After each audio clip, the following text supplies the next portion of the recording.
The hypocrisy of the liberal media elite. If there's one aspect of public life I have been determined to expose since the launch of GBNews last summer, I hope regular viewers and listeners will agree it's that. And it's been a long time since I've seen the sort of rank hypocrisy from the Remoaner establishment displayed all weekend long after Boris Johnson dared to say this at the Tory party spring conference on Saturday. There are some around the world, even in some Western governments, who invoke what they call realpolitik and who say that we're better off making accommodations with tyranny.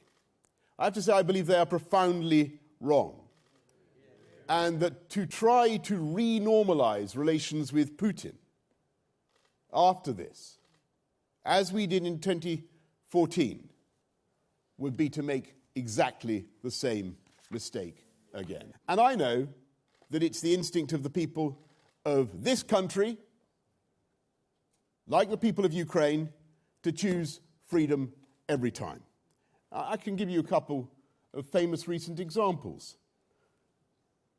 When the British people voted for Brexit in such large numbers, I don't believe it was because they were remotely hostile to foreigners. It's because they wanted to be free, to do things differently, and for this country to be able to run itself. Outrageous! Howling Remoaners everywhere. How on earth could he drag the concept of Brexit into a war? How disgusting, they screeched as the Observer and the Sunday Times splashed the story all over its front pages. But here's the problem. It's been these very same outrage Remoaners who have been dragging Brexit into the conflict since the war broke out. The former Tory Cabinet Minister and ex-Deputy Prime Minister Lord Michael Heseltine told The Observer following the Prime Minister's remarks, Boris Johnson cannot escape his responsibility for the disasters of Brexit by a cynical exploitation of the incredible bravery of the Ukrainian people. Millions of Conservatives will be ashamed at so flagrant an attempt to exploit the horrors we see every day for party advantage.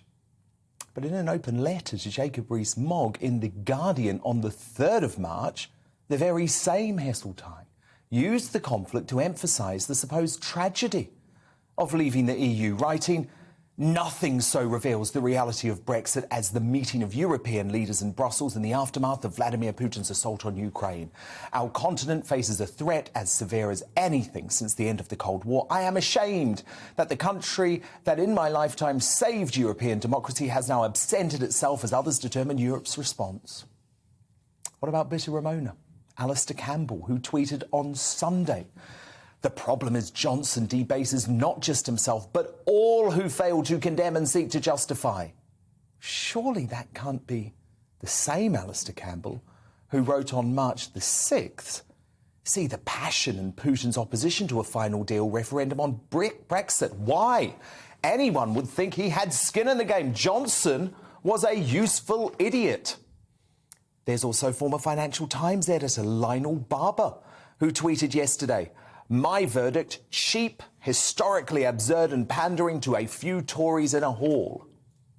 But just 10 days ago, Barber had tweeted this photo with the caption, I'll show it to you in a moment, there it is, one incontestable fact, Putin's war has reinvigorated the EU.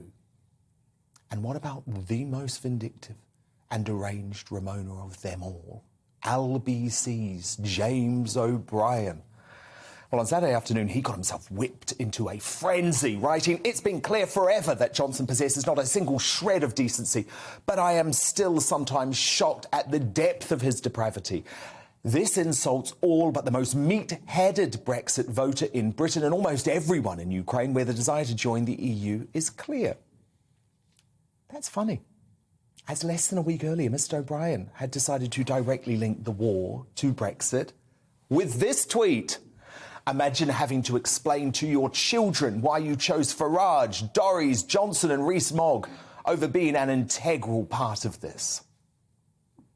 So whatever you think of Boris Johnson's comments, which he's now privately conceded were unwise, do not let the revolting Remoaner hypocrites claim faux horror for linking Brexit to the war. I've been doing it non-stop since Putin sent in his first tank to Ukraine. And I've got the receipts.